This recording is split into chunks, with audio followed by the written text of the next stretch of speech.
Во Унгарија политички судир кој може да го редефинира балансот во Европската Унија. Виктор Орбан против новиот предизвикувач Петер Маѓар. Орбан со години гради модерна нелиберална демократија со блиски односи со Доналд Трамп и контакти со Владимир Путин и силно влијание на Западниот Балкан. Маѓар промовира нова политичка алтернатива и враќање кон европските вредности. Но ова не е само унгарска приказна. Во Словенија тесна битка меѓу проевропските сили и Јанес Јанша, политичар кој често го нарекуваат словенечкиот Орбан. Во Србија политички тензии и изборни контроверзии постојано. Во Бугарија ново престројување под влијание на Румен Радев. Дали автократските модели стануваат заразни, додека лидерот на слободниот свет е заглавен во Ормускиот триаголник? Каде е Македонија во оваа нова геополитичка мапа? Дали европскиот пат станува уште понеизвесен или сега е моментот за јасен избор? Вечерва во Директно на оваа тема разговараме со моите денешни гости. Игор Есмеров, поранешен амбасадор во Унгарија. Добар ден, добро вечер. Веќе е ден, мислам, со промената на саатот. Илија Димовски, поранешен пратеник. Добар ден и за вас. Добре дојдовте. Наш гостин ќе биде и Андреј Жирновски од Социјалдемократскиот Сојуз, исто така поранешен амбасадор, меѓутоа ни најави дека малку доцни во наредните 5 до 10 минути ќе ни се придружи, така што ќе имаме, се надавам, плодна дебата. Есмеров, изборите во Унгарија многумина ги нарекуваат на некој начин референдум за моделот на Орбан или против моделот на Орбан. Како вие гледате на тоа? Како човек што одблиску беше запознаен со приликите во Унгарија? Па видите, не би го нарекол ја еден вид на референдум, затоа што вие и не знаете во овој моментов какви ќе бидат политиките на Петер Маѓар, кој ќе имате во предвид дека доаѓа исто од една десничарско-конзервативна опција, тој беше претходно припадник на Фидес и беше висок дипломат во Брисел, што значи дека ги пренесол пораките од актуелната партија, од владачката партија. Така што не гледам дека ќе се случи некоја драматична промена доколку Петер Маѓар дојде на власт. Може единствено да се случи тргнување малку кон лево, опуштање на тензиите со Украина, пуштање на тој кредит од 90 милиарди, може и приближување некакво до европските либерали, поголемо, меѓутоа драматичен пресврт тоа не е малку, не очекувам. Тоа не е малку од сегашната позиција што ја гледаме на Орбан во светот на дипломацијата. Па ја мислам дека нема да биде драстично. Промената нема да биде драстична. Што ќе значи за општеството во Унгарија, кое што е многу поделено во овој момент? Во моментов не можеме да кажеме што ќе значи за општеството, бидејќи сега зборуваме ако дојде до промена на власта, нели? Така се наметна теза. Подолг период за да се поправи евентуално економската ситуација, која е најневралгична точка моментално, дури и во кампањата на Петер Маѓар, ако претходно во времето на Марки Зај како кандидат за мандатар на претходните избори на опозицијата, беше предничеа тие ЛГТБ политики, човекови права. Сега кај Петер Маѓар има едно свртување, поголем акцент се става на финансиската ситуација во земјата, на некои нови инвестиции, на отворење работни места и тука тој привлече прилично добар број на гласови. Колку ќе биде разликата на изборите, не можам да ви кажам. Ние збореме претходно, и за кого не може. Според предизборните пулови, разлика е 10 до 12% во корист на Маѓар, меѓутоа мене ми е тоа као познавач долги години таму, ми е нереално. Мислам дека разликата ќе биде многу тесна и дека победата ќе однесе за некои 2-3% Орбан. Меѓутоа се отвара ново прашање, па што потоа?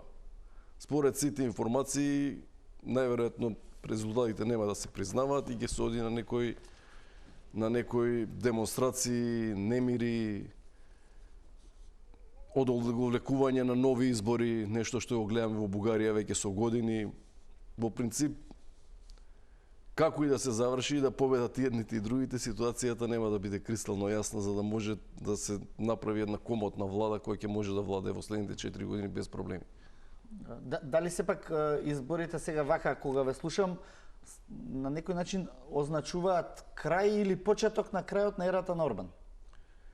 Па видете, почетокот на крајот на ерата на Орбан изборот не може да го барате во Унгарија.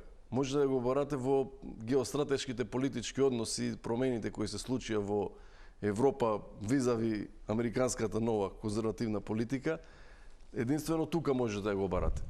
Инаку економската ситуација, да, падната, ама никаде во Европа па не е порасната, разбирате. Сегде има рецесија, сегде се соочувате со недостиг на ресурси, со смалување на работни места, со напад од миграцијата, кој отвара нови проблеми, нови ресурси за трошење за контролирање на миграцијата, за нивно социјално здружување во општеството. И тоа е една спирала која за Орбан не може да се каже дека е виновникот. Генерално се работи за европска заедничка политика. Дури гледате и посилните држави тешко се снаоѓаат веќе во оваа ситуација. Добре, благодарам за сега. Димовски, дадовме на по долга, да речам, интроспектива на тоа што се случува. Што вие очекувате од предстојните избори во Унгарија, во смисла на тоа дали тоа ќе означи крај на една ера, почеток на нешто ново или продолжување на некаков тип на неизвестност, несигурност? Видете, мислам дека повозможно сценарио е да влезе Унгарија во една подолга неизвестност, заради тоа што прво изборниот модел е во полза на Орбан. Станува збор за мнозински систем во кој што прекројувањето на границите не е ретка ситуација и често се прекројуваат во полза на власта. Нешто што го немаме кај нас, но го имаме во Соединетите Американски држави, во Велика Британија и така натака. Како предност на власта. Втора работа што во Македонија забораваме да ја дискутираме е дека 3 партии ќе влезат во парламентот во Унгарија, според анкетите, ако тие се релевантни, иако се согласувам дека има од крајности до крајности и тешко е да се процени, и трите се десни партии. Значи немаме центар, немаме левица, немаме ултралевица. Имаме 3 десни партии кои што се надпреваруваат. Центар десно е Маđар или Маđар, некаква конзервативна десница или нели она десница на популисти е Орбан и крајна десница е третата партија која што со помал број на противници ќе влезе во парламентот во Унгарија, нешто слично како во Полска, и Полска е надпреварот внатре во десницата. Трета работа, дури и да победи Тиза или Маđар, системот во Унгарија, оние десетици регулаторни тела, пренос на власт и така натака, е така сетиран според последниот устав во Унгарија, да тој трансфер на власт да трае со години. И да изгуби Орбан, моќта на Фидес во системот ќе биде многу голема уште долго време, освен ако не добие опозицијата некакво конституционално мнозинство, ни го нарекуваат, кое што е невозможно да го добие. Така да овој надпревар ќе заврши со многу тесен резултат. Да уште појасно да кажеме дека може да се случи како на едни избори во Соединетите Американски држави, да мнозинството на гласови го освои едната партија, а победата да ја однесе другата партија во зависност од распоред. Заради тоа што концентрацијата на поддршката на опозицијата е во Будимпешта, кој што е голем град, 3-4 милиони, но целата друга провинција во Унгарија драстично му дава поддршка на Орбан. Така да, веројатно, неизвестноста ќе продолжи и понатакај, но значењето на овие избори е огромно и за нас и за целиот, да речем, Балкански регион, тука е значењето за Словенија, каде што исто така Унгарија има силни релации, Хрватска, Србија, Романија, визави движењата во Романија, нели на крајна десница, левица и така натака, и Украина, Полска, позиционирањето визави односите со Полска, заради тоа што унгарската влада е во некаков конфликт со владата во Полска, исто така политички, така да Унгарија од една мала држава пред 20 на 30 години небитна, стана еден од клучните политички фактори во Централна и во Источна Европа, да не бидам грамаден, да не кажам, но можеби и најбитен. Да. Деновиве во Унгарија може да се забележи драстична, драматична, дури би рекол, поларизација во општеството, во медиумите. Значи, нешто што можеби сме го гледали кај нас во одредени сегменти од политичкото дејствување и живење. Меѓутоа ми остави впечаток еден документарен филм што беше направен за тоа дека практично Фидес и Орбан нема на ниеден начин да дозволи да ги загуби изборите. Би ја земало режијата да ни пушти инсерти од тој филм што за кој што пред некој ден исто така известувавме, каде што се зборува на кој начин се ќе бидат купени или фалсификувани изборите. Во дел од овие искажувања, сведоштва се зборува нели за подкуп, за притисок, за начини на кои што ќе биде моделиран така целиот процес за на крајот да дојде до победа на Орбан. Би замолил сега да ја пуштиме изјавата од делот тој исечок, чисто да имаме за после тоа да го искоментираме. Vannak gyanúsan viselkedő szavazókörök a korábbi választások során. Gondolok itt arra, hogy hirtelen megnő egy varázsütésre a választási részvétel ezekben a szavazókörökben. Nagyon sok a rontott szavazat, amiből arra lehet következtetni, hogy rengeteg olyan ember elmegy szavazni, aki nem gyakorlott választó, azt sem tudja, hogy igazából mit kell csinálnia. És hát mondanom sem kell, ezekben a szavazókörökben jellemzően nagyon hatalmas nagy többségre szokott a Fidesz egyéni jelöltje szerepelni. Да, изборниот инженеринг не е непознат на балканските простори, особено и секогаш нели по правило тоа оди во полза на партијата што е на власт. Есмеров, очекувате ли дека тука ќе има силен драматичен изборен инженеринг за да не ги загуби Орбан изборите, или сепак мислите дека под еден рефлектор на Европа тоа нема да биде доволно можно? Ја и Илија сме работеле во повеќе изборни циклуси. Може и тој да ви потврди после мене. Избори не може да се купат на овој начин.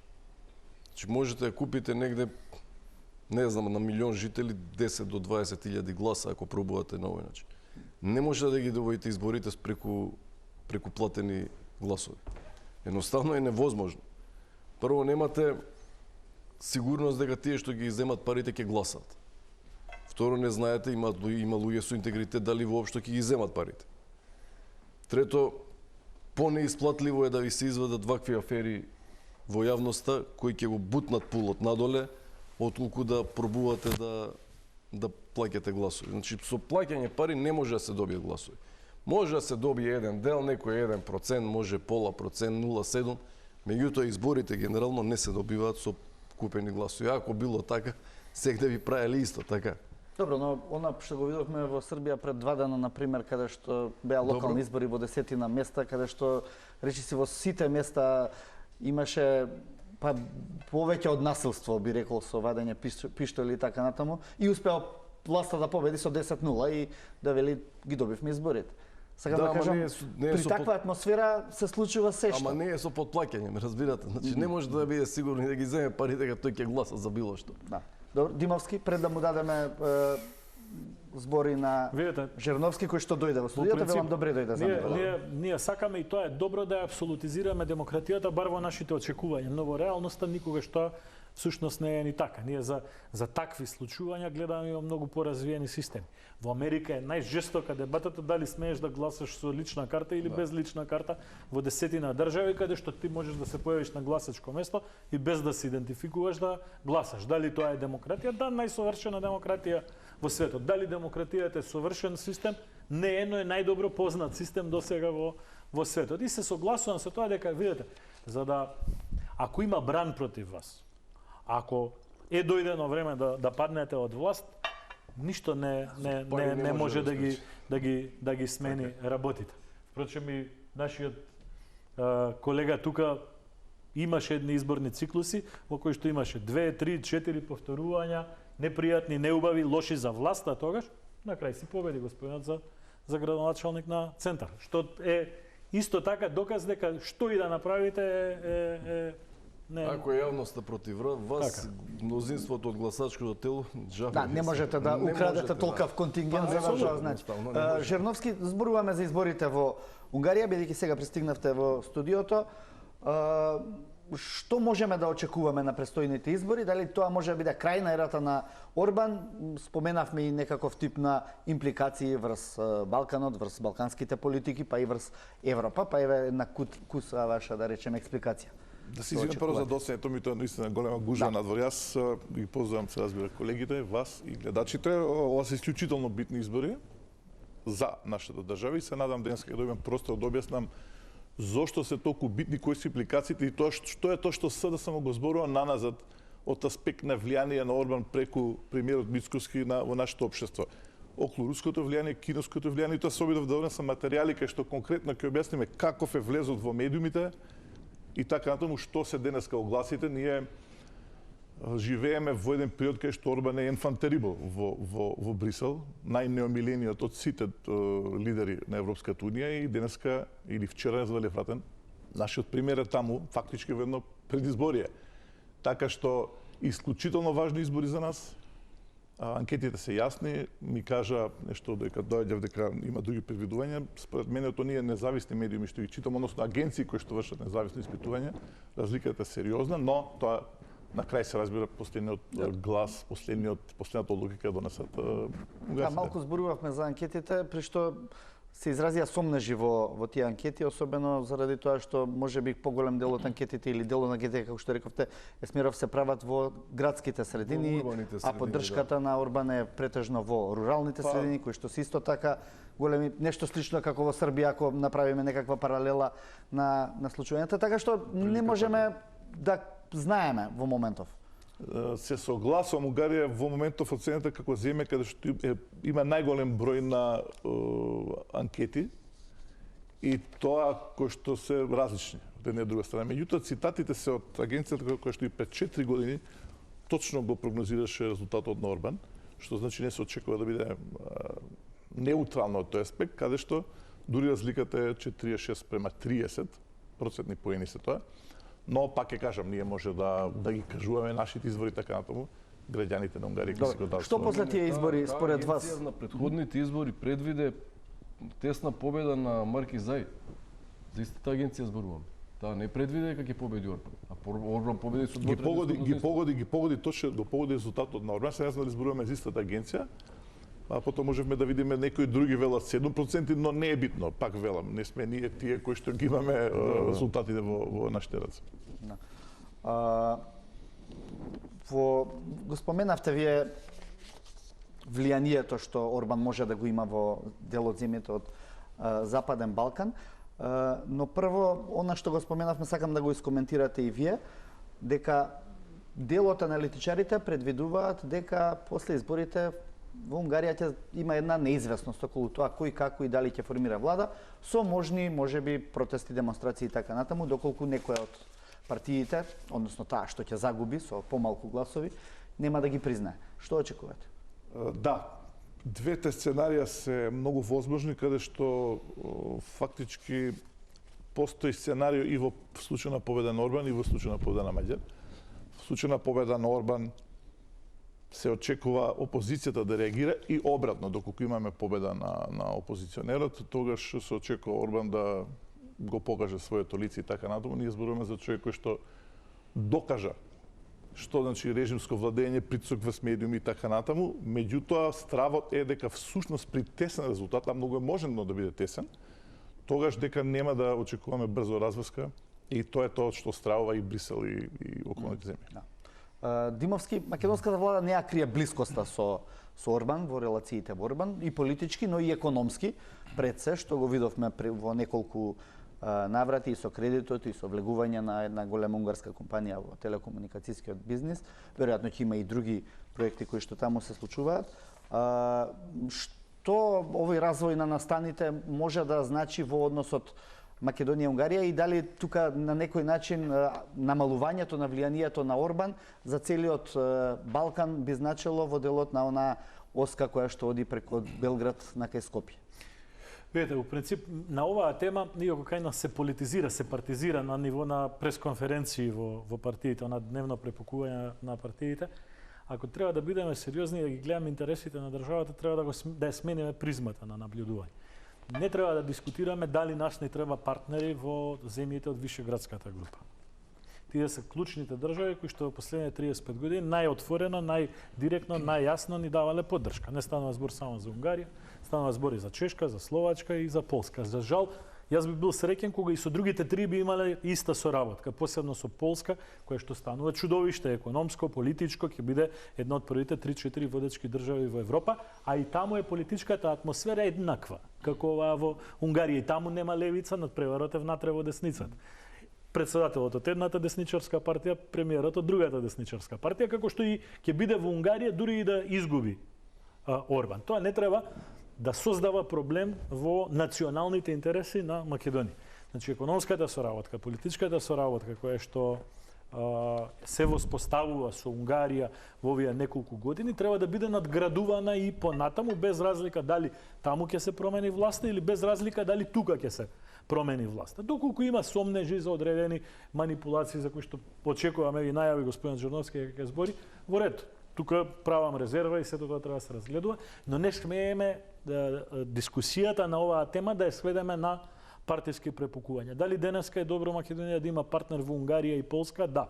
Дали по 5 години ќе биде добро Македонија да има партнер во истите две држави? Без разлика дали тој се вика без разлика, Орбан или Маѓар. Апсолутно. И прва, дури и да се случи промена на власта во Унгарија, првата реакција од Македонија треба да биде честитка за победникот и треба да биде јасни сигнали дека имаме намера да соработуваме со таа држава на исто ниво како и досега. И некогаш кога ќе се случи промена на власта и во Македонија, очекувам заради државни интереси, не заради партиски интереси, истиот однос да биде и од таму кон Македонија и од Македонија кон таму. Следна фаза за која што ние треба да разговараме, јас сум ја зборил на други дебатни емисии, дека треба да нашата влада, нашата дипломатија, истата соработка која што имаме со Унгарија да се обиде да ја постигне и со Полска. Заради тоа што ние во последните 35 години, иако имаме релативно добри релации со неколку клучни држави во Европската унија, не најдовме држави кои што ќе не поддржуваат отворен. А овие две држави, дури во еден суптилен проблем кој што го имавме со Грција во смисла на зазимање став спротивен на земја членка во Европската унија, партнер на Унгарија и партнер на Полска, тие заземаа нашата страна. И ние не смееме да влеземе во замката заради нашите лични несогласувања, политички пресметки и така натака, да напаѓаме држави кои што излегле постапиле во полза на Македонија во ситуации во кои што не морале да постапат. Жерновски, зошто од вашата опозициона перспектива ова го гледате различно или барем таков впечаток доби во вашето прво? Апсолутно не можам да се согласам што кажа господин Димовски, значи ние не напаѓаме држави, ние напаѓаме луѓе кои што се на власт, режимски поставки и така натаму. Дозволете. Тоа е работа на граѓаните на тие држави. Не, јас сега ќе објаснам што е, јас не прекинав, значи ние имаме исклучително силно влијание на Орбан преку премиерот Мицковски во сферата на медиумите, во политичката сфера и во финансиската сфера. И кога се зборува за влијание на Русија и Кина во извештаите на Европскиот парламент поточно, преку Унгарија и Србија се мисли точно на односот Орбан-Мицковски. Значи да почнеме од кредитот. Во исто време кога се овозможи кредитната линија за Македонија од Унгарија од 1 милиарда евра, точно во тој период, во истиот период, Унгарија се задолжи од 1 милиарда евра од Кина. И не треба да се биде многу интелигентен за да се свати дека се тоа кинески пари. Впрочем, тоа го пишува и во самиот извештај. Тоа е она што Марта Кос, како комесар за европроширување, го зборува за тројанските коњи меѓу самите кандидати. Па ако после вчерашната завчерот кога се дозна дека фактички Сијарто перманентно во дослух со Лавров му ги давал информациите и се консултирал. Пазете, земја членка на Европската унија се консултира за сите битни одлуки на Европската унија со Путин, за да денеска излезат во медиумите информации дека има и нели снимки, тогаш не за што зборуваме. Значи, не постои поостра реакција досега од Кошта што ја направи према Орбан, каде што каже дека ова веќе не дозволива. Оттаму се 4-5 варијанти на Европската унија што ако Орбан победи. Кај што крајната е и дури исклучување. Се разбира, тоа е најнепожелно, меѓутоа понатаму што санкционира на фондовите и така натаму. Ако Унгарија е тројанскиот конј, тогаш кој е тројанскиот конј во овој дел на државата? Ние. Дозволете да објаснам сега на гледачите што е тоа што ние укажуваме цело време, а официјален извештај на проектот за известување на организиран криминал и корупција во Унгарија. Ова се мрежите на Орбан, се надам дека камерата ќе ги фати. Ќе ве молам само, ако мислам ова можете и на пресконференција да го Не, да ви правите, објаснам- да не ја користиме емисијата каде што Дворед, ќе да објаснам. одредени Значи- медиуми ќе споменам. Мислам тоа се сепак наши колеги Не. со кои што работиме и не би сакал денеска на но тој начин да ја ова вака, се, меѓутоа слободно проверени- тезите можете да ги проверени- пренесете. Ова се проверени информации кои што завршија на крај како дебата во Европскиот парламент. Кај што двајца видни членови на маđарската телевизиска мрежа, Маđар телевизија, кои што потосно излегуваат, формираат компании во нашата држава и потоа се директни собственици на Алфа телевизија, понатаму Република, Курир, Нетпрес и така натаму. Значи, потоа дебатата завршува во Европскиот парламент, каде што Пицула, кој што известува се за Србија, во тоа време Фајон сега е министер за надворешни работи на Словенија, зборува за сето со наслов влијанието на Орбан преку медиумскиот канал во Словенија, каде што купува 3 медиуми и во Македонија. Тоа се крајно сериозни влијанија врз нашата држава. Читав денеска анализа дека не постои политичар кој што повеќе го има посетено и поддржано Мицковски од било кој како поддршка на Орбан. Еве кога, значи ако нападот на Кошта беше на 19.3 во Орбан, нашиот премиер оди веднаш после тоа. Вие не може да добиете гласови да лобирате во Европската унија ако вас најблизок соработник вие Орбан. Каде што? Убаво кажате вие пред тоа Милошовски вели, нашите позиции во однос за САД и ЕУ се слични како оние на Орбан. Ако позициите на нашата држава се слични како Орбан кон Европската унија, што очекуваме ние тогаш од Брисел? Каква поддршка? Тоа е тоа што се случува. Понатаму ќе зборувам, ако ми дадете просто за влезот на 4IG, кој што всушност е влез на Huawei, повторно тројанскиот коњ од кај што влезе од кинеската технологија. Добро, благодарам. Може да прашам само едно прашање. Ајде, повелете пред Димовски. Најверојатно пред да се земе тој кредит у Унгарија, европските институции знаеле, претпоставам дека знаеле повеќе од вас, така. Зошто не го пресретнале? Кој бранел они да понудат 2 милиарди по поволни услови? Не сте право. Па не ве прашувам. Ја ви одговорам, аз ви ги цитирам, значи не ова Андреј или СДСМ. Ви ги цитирам извештаите на Европскиот парламент. Управо тоа ве прашувам, значи се Што да слагаме. пресетнат? Зошто не Ако ги се согласуваме, пресретнале? тогаш е добро. И зашто 2 милиарди евра не понудиле под поволни услови? Тоа е прво. Второ прашање. Ме разбирате се што сакам да кажам? Добро, Второ што е? прашање. Добро. Ако два медиума рековте дека контролирал и финансирал Орбан, така? Не, преку две компании контролира 7-8 медиуми. Добро, Европската добро, унија, како добро? ако е тој способен да контролира 7 медиуми, тогаш Европската унија најверојатно е способна да контролира 70 медиуми. Што е теза? Зошто не го направила тоа? Па како против тежа на Орбан, за да и помогне на Македонија на евроатланскиот пат. Ние зборуваме од разбирате? каде, изгледаме, или не се разбираме. Не, ја ве прашам конкретно. Па јас ви одговорам, од таму е влијанието руско, затоа што, пазите, дозволете. Добро, во ред, ја не опонирам дозволете. дека е таму е влијанието руско. Зошто не е пресретнато од Европската унија? Тоа ќе прасат тие во Брисел, што па се сега, до мене. Испадна да ги Благодарам, браниме Димовски. повеќе европјаните од сами Сега себе. ги Не, браниме јас повелете, повеќе од Вака, сами малце, себе. малце, Преку јас- која Ајде, европска добро, земја, да внесеме и друга која тоа перспектива. друга европска земја влегол во нашата земја руско-кинеско влијание? Ова се небулози што ги слушам. Ајде повелете па да реплицираме. Во ред. Нека го пресретнат за да не влезе, ме разбирате? Или нека го Па не треба да се случи тоа, не да се пресредне. Вие сте пример кој што не сме да Како се не случи. треба да се Еве да случи? ви Па објаснам. секоја држава Дозволете, тргува од собствените дозволете. Вие ги геостратешки познавате, интереси. работите во Секоја дозволете. држава трга од собствените геостратешки Овде, интереси. па овде не се и ако работи има- за овде не се работи за сопствени, овде се работи за бизнис интереси на владачката гарнитура на Мицковски. Тоа е точно. Се вие И го ние споевте мрежата со- ја вадиме. Ма не, вие го споевте со евроинтеграциите, затоа ве прашувам. Затоа што, уште еднаш да објаснам. Не е за Значи корупција. Орбан е исклучителен непријател на европската политика. Така? И Не. вие Да, ако согласувам. не, Па не. тогаш зашто беше реакција? Кој го блокираше заемот Ајде, Ајде, добро, да може да се вклучиме, ајде да образложиме и ова да ги што објективизираме Ајде, работите. што е необјективно тоа што кажеш? Сега, јас и господинот Есмеров не сме дел воопшто од дневна политика, господинот Джорновски е. Може би и таа динамика треба да ја разбереме, но да се обидеме малку да ги... Што во моите цитати беше грешно, Дозволи. односно лажев. Прво, во Европската унија има таков широк диапазон на политички профилации, што е нормално левите да не ги сакаат десните. Во Унгарија немаме битка помеѓу левица и десница. Исто како и во Полска. Не постои левица во Унгарија. Не постои левица во Полска. Во Унгарија и да има промена на ваквото, пак ќе дое десница на власт, нема да дое левица на Читате власт. ставовите на Маѓар, Апсолутно, како може да ги споредите? Да се докаже. Ајде. Тоа е прва работа. Значи ова е центар десно, поддржано ТПП, Доналд Дозволено, Таск. Доналд Таск ходи да го поддржува Петар Маѓар на избори. Овој си е популист, конзервативен, Мицко си дека десничар. не е, така? Добро. Сега видите, извинете, но таков стил на комуникација на друга емисија со други луѓе, ве молам да се докажам.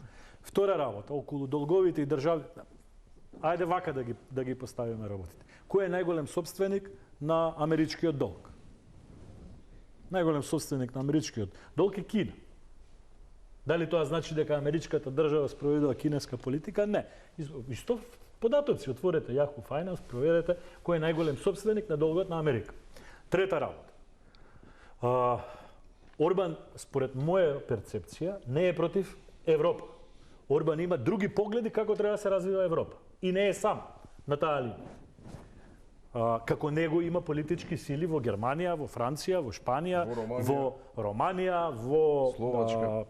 Ако сакате и пошироко во Обединетите кралство и така натака, кој што за среќа или за жал, небитно, пак не е наша работа, или се главни во анкетите, или надоаѓаат да бидат главни во следните 3, 4, 5 години. Дали тоа мене ми се допаѓа или вам, или не ни се допаѓа, е ирелевантно. Ние треба да ја согледуваме ситуацијата и да дискутираме што од тоа Македонија може да исползува како сериозни и возрастни луѓе со доволно долго искуство во политика.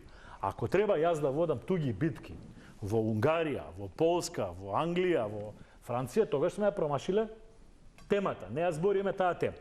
И четврта работа, ако сакам да бидам малициозен, а не сакам, но еве чисто заради дебата, дел од луѓето кои што ги спомнавте, последниве 2 недели излегоа на списоци дека биле во Југославија соработници на тајната полиција на УДБА. И сега, ако таа критика спрема Орбан е објективна и реална, извинете, јас тој аргумент не можам да го купам. Затоа мојот совет, уште една реченица и завршувам, мојот совет е да си ги гледаме нашите државни интереси. Не само со Унгарија ваква соработа. Дај Боже, следната година и со Полска да имаме ваква соработа. Тоа е мојот став. Државните интереси на земја што сака да влезе во Европската унија е да се спротистави на влијанието на Кина и Русија. И тоа ви е не само од ЕУ, тука ви од Вашингтон. И тоа е чисто ко Белден, не знам што не е јасно. Дозволете. Марко Рубио, Джиди Венс, Трамп отворено го поддржуваат, одат во Унгарија на митинзи на Орбан присуствуваат и Рубио и Джиди Венс. Значи тезите треба да бидат објективизирани колку толку. Ние сме земја кандидат за членство во Европската унија. Само Орбан го блокира целиот пакет од 90 милиарди евра како помош кон Украина. При тоа, запирајќи ги пристапните преговори и, што е многу важно, против дополнителни санкции за Русија. Така? И тоа беше критиката. И се не знам тука што не е јасно. Не, тоа е условено. Тоа вие мислите дека условено. Значи, не ако условено сакате да влезете во Европската унија, влада е вие условено. сте со прогресивните сили. Оние Ние во кои исто што време како држава, ама не ја прекинам. ама и Се овако помагаме два ние на Украина. И До ден помагаме. денеска со оружје и помагаме. И помагаме До со ден тоа денеска што и помагаме. Се тие се податоци кои што се Со класифицираат. двајца да се ви Не, поставите, во ама ротама. јас ве слушам вас. Океј, извинете. Значи, тоа се интересите. Не е тоа приватно гледање на работите. Јас ви кажам како ние го гледаме и што со аргументи зборам. Цитирам оригинални извори, не е мои ламентирање така натаму.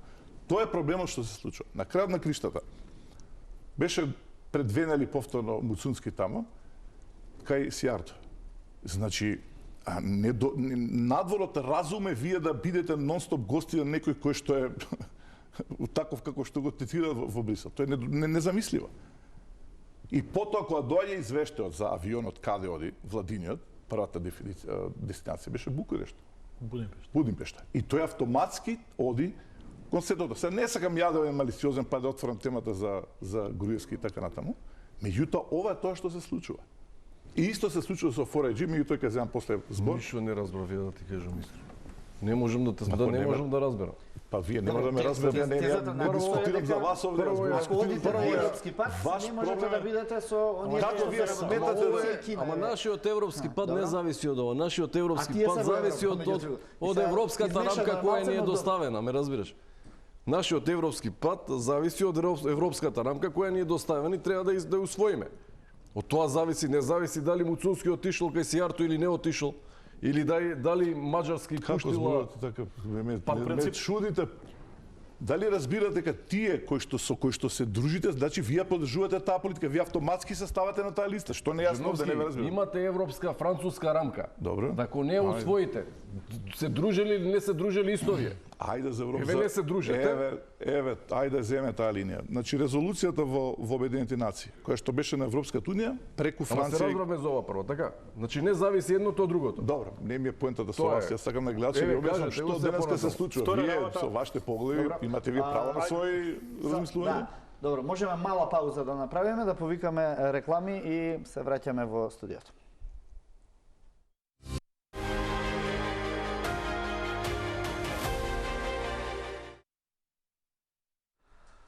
На темата избори во Унгарија и што тоа ќе значи за Балканот, Македонија, но и за Европа, разговараме и дебатираме овде во студиото со Есмеров, Димовски и Жерновски.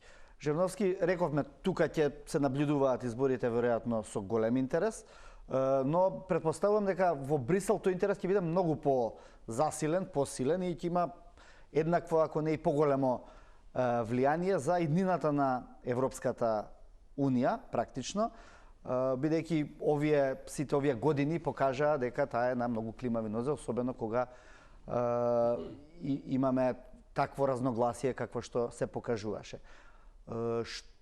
Колку мислите дека исходот на изборите ќе ја повторно кохезира Европската Унија или пак можеби ќе и нанесе посериозен удар?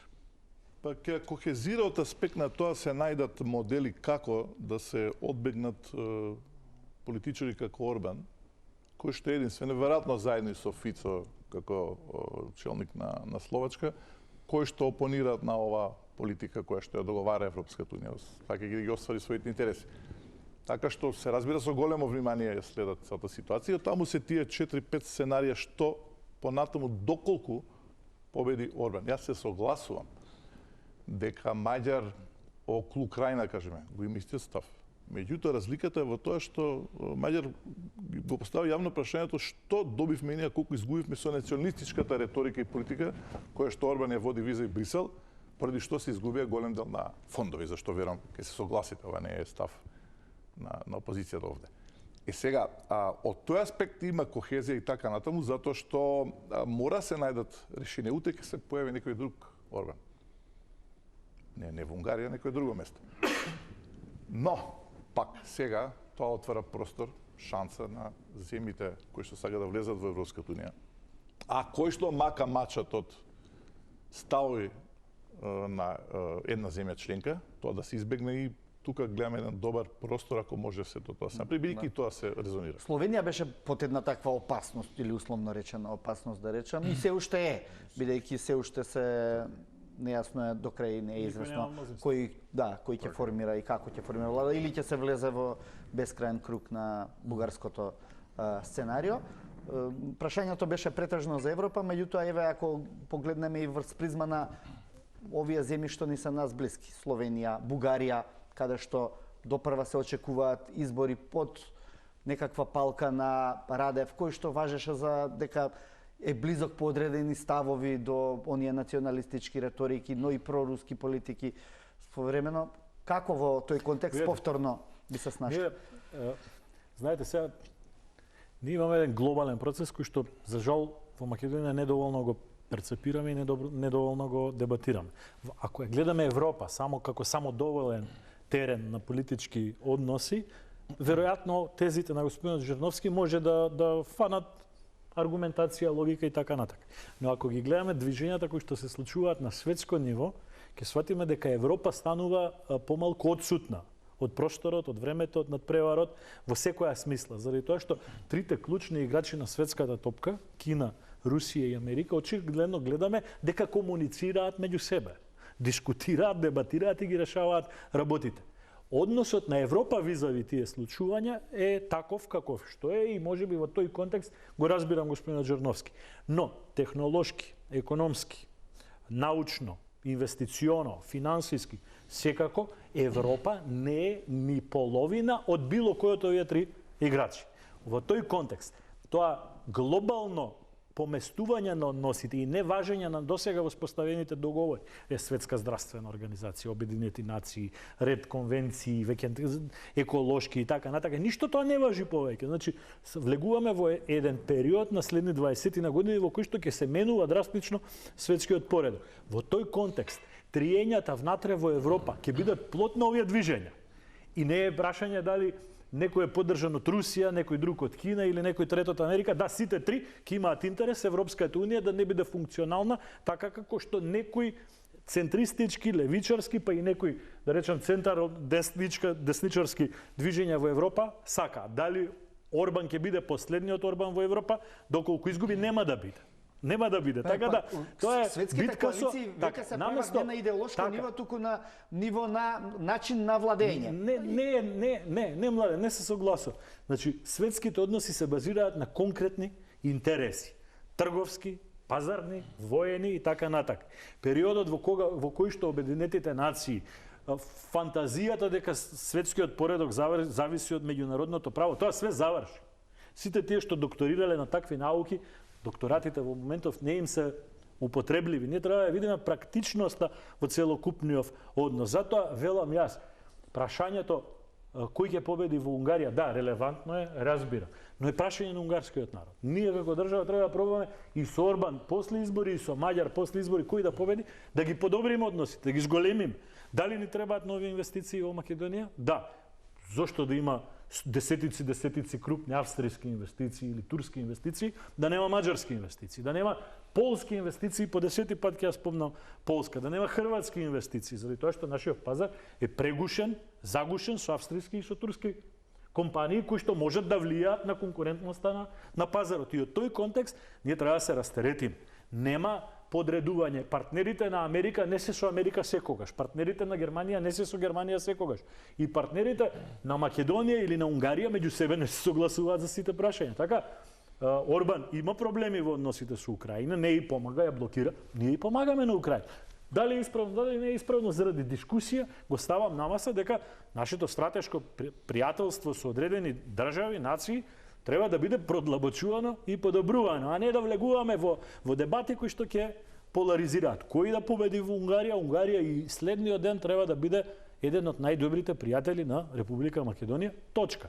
Добре, дали ни се допаѓа или не е субјективно прашање. Се согласувате ли дека практично сега ќе продолжат проблемите во Европа сега без разлика дали ќе победи Орбан или ќе ви дадам збор, Жирен? Сега разговараме за Унгарија. Може такви влади да ви се појават во Словенија, може да ви се појават во Чешка, во Романија. Во Чешка владата е веќе така. Ме разбираш? Значи не можеме да ги базираме нашите меѓународни односи во Франција. Да, по однос на тоа каква влада, дали има десничарска или левичарска влада.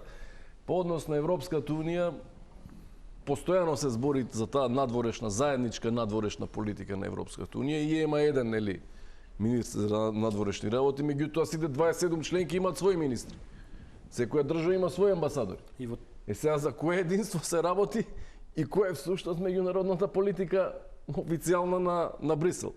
Дали гласот на Калас или гласот на 27 министри кои секој ги гледа собствените геостратешки интереси во врска со тоа каде е позициониран, какви се односите меѓу државите и така натаму. Европската унија се обидува да застане на свој нозе, затоа што ја губи трката во битката, се согласувам тука. Проблемот е што при формирање на таа кохезиона политика, заедничка безбедносна надворешна политика, имате член кој што ги дава информациите и целата стратегија директно кон ривало, зашто се согласуваме дека Русија е еден од ривалите. Тука е проблемот околу тоа, разликата меѓу нас, дали менува, не менува и дали е прифатен или не е прифатен Орбан во Брисел. На Михенската безбедносна конференција Маѓар беше присутен и се виде со германскиот канцелар со Мерц, со Туск се виде, бидејќи зборуваме за Полска, се виде со Пленковиќ. Никој не излезе желба, нити имаше некаква средба Орбан и така натаму, затоа што не знам дали беше Орбан и така натаму.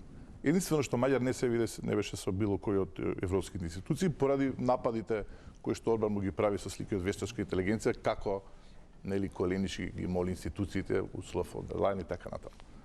Малку околу дозволете да излезам сосема спротивно мислење за тоа колкав пријател и така натаму е Унгарија Јас велам си ги застапав своите интереси. Јас бев во МНР кога бевме молени од земји членки на Европската унија да не форсираме одвојување од Албанија, затоа што тогаш Албанија имаше проблем.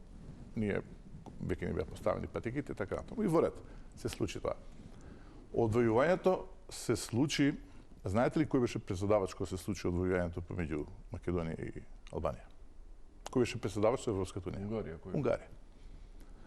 На Корепер амбасадорот на Унгарија гласаше за одвојување. Така да тука да зборуваме за некакви стратешки подршки така натаму, тоа не е таква подршка кој што вие велите или како што се обидува власта да вели. Се нема со вас да дебатирам како политички противници, но кажам кој е ставот на опозицијата. Оттаму го црпиме заклучокот колку таа подршка е еднострана и на што се базира. Се базира на бизнис интереси, на поединци, не на стратешки така натаму со се тоа на кој што го правиме и така натаму. Ако зборуваме за семејството на европски партии, во Мицкоски како председател на ВМРО-ДПМН оди кај Орбан кој што не е ни член на ИПП. Напротив, Тиса на Маѓар е член на ИПП. Се сите овие работи се толку јасни да не знам што поинаку треба да се објасни така. Но, пак велам, да го почекаме резултатот, биќе ова што го зборувам, доколку изгуби Орбан. Ние не знаеме, читаме анкети и така. Тогаш многу работи ќе излезат на површина за влијанието во Словенија преку Јанча, во Србија се разбира преку Вучич и во Македонија преку Мицкоски. Ја слушнав тезата, дојде малку покасно или можеш да повториш таа околу како се конституирани. Добре, ќе гледам телевизијата, веројатно. Институциите во Мажарска дека нема така лесно да тоа нема брзо. Има денеска анализи на моделот е променет, не сум слушнал, но знам зашто зборувате. Не само моделот, туку институциите голем дел не зависат од мнозинството во собранието. Тоа зборував дека лесно нема се случи. И да има трансфер на власта, тоа ќе Надворешната политика во многу мерки ќе зависи од новата власта. Јас сакав да расчистам две дилеми кои што ги спомна господинот Жрновски. Прво, апсолутно секоја држава мора да се води од своите стратешки интереси. И по таа логика, државите кои што во минатите 30-35 години на било каков начин давале поддршка на Македонија, за нас треба да бидат стратешки пријатели. Дали тоа значило признавање на уставното име, дали тоа значило економска поддршка, дали тоа значило лобирање во Брисел или некакви други односи, за разлика од држави кои што, не знам, Грузија и Арменија не признаа ни под привремената референца. Така, правам чисто споредба, беа комплетно под грчко влијание. Унгарија, Чешка, Полска, Словачка не признаа под уставното име. Тоа е доволно да видиме каков однос. Значи, апсолутно Унгарија си има своји интереси тука, но и Австрија има своји интереси тука со десетици крупни инвестиции. Така, ајде да земеме да пресметаме, само да ви кажам. Ајде на Орбан кога се одлучуваше Македонија да застане. Ќе го кажам и тоа. Значи, ако ние па земеме пресметаме колкави дивиденти влечат австријските компании од Македонија, нас паника треба да не фати.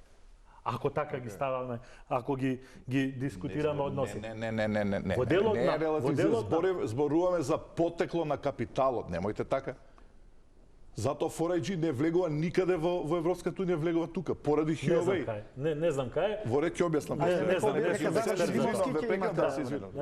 Не знам, навистина сега да не навлегувам во таква дискусија. Значи, од тој аспект, Унгарија си има свој интерес, ние имаме свој интерес.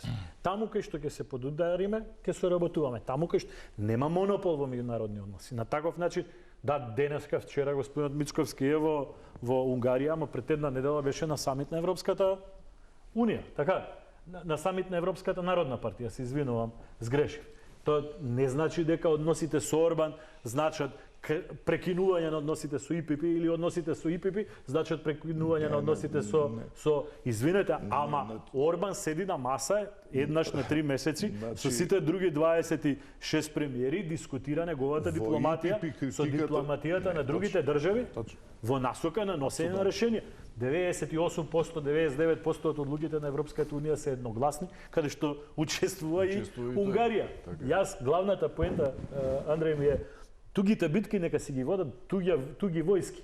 Нема потреба ние да се вмешуваме. Нашата порака кон Унгарија треба да биде луѓе кои да победи во Унгарија, ние сакаме да бидеме пријатели со вас и вие да бидете пријатели со нас. Толку е едноставно. Ни става призма да си најдеме, ние немаме спонзор држава во Европската унија. Дали тоа ќе биде Унгарија? Се согласувам за вашата забелешка. Во право сте за тоа, но беше во друг контекст. Француски предлог да не навлегува. Дали ќе биде тоа Полска, за која што зборувам 100 пати вечерова, сум зборил и претходно. Дали тоа ќе биде Чешка? Значи, ние не мораме да најдеме држави кои што за рака буквално ќе не фанат и ќе наносат од врата во врата таму и ќе не представуваат. Дали контекстот на Орбан во моментот визави неговите односи со Европската унија е најдоброто решение? Не е најдоброто решение. Дали имаме подобро решение? Немаме подобро решение. Ако имате подобро решение, кажете го како да го направи државата. Веројатно некој не слуша вечерова, па ќе излече поуки. Благодарам. Ајде на крајот уште ова да го искоментираме, бидејќи мислам доволно кажавме и отприлике јасни се ставовите и на условно речено тројцата дискутанти. Меѓутоа пред некој ден имавме изјава на премиерот каде што рече дека ако треба ќе чекаме и децении за да влеземе во ЕУ, ако не се ако нормално не бидат македонските национални интереси заштитени онака како што сметаме дека треба. Есмеро, вие спомнавте, си имаме јасен пат натаму и ајде вие кратко, па после и они ќе треба. Имаме, кажи го, односно европска рамка, позади кој стои официјално Франција, меѓутоа стојат сите поголеми држави од Европската унија, 27 држави седнале на маса, договориле некоја европска рамка, таа ни е испорачена, треба да ја усвоиме. И тука завршува се. Дали ќе чекаме ние 10, 15, 20 години, зависи сега вие ќе бидете 2:1, мислечи, нема. Ме разбираш, зависи од тоа како ќе изработиме ние, не зависи повеќе од нив, ниту зависи од Бугарија. Значи ако некој прашањето беше дали е добрата изјава, не е дали е добра изјавата, можеме децени да чекаме. Тоа јас така го сватам. Тоа е став на премиерот, ако мисли дека ваше мислење. Дали е добро, дали треба да чекаме децени? Не треба да чекаме децени. Јас одмак ќе ти кажам ставот. Одма кога ја дадоа рамката французите, кога испадна, вториот ден требаше да ја прифатим. Ако ме прашуваш мене. Тука исто 2:1. 2:1, се јас вако. Се понатаму што идеше, ќе беше полошо и полошо. Јас сакам, младе, вие ќе се сетите, веројатно и другите двајца ќе се сетат.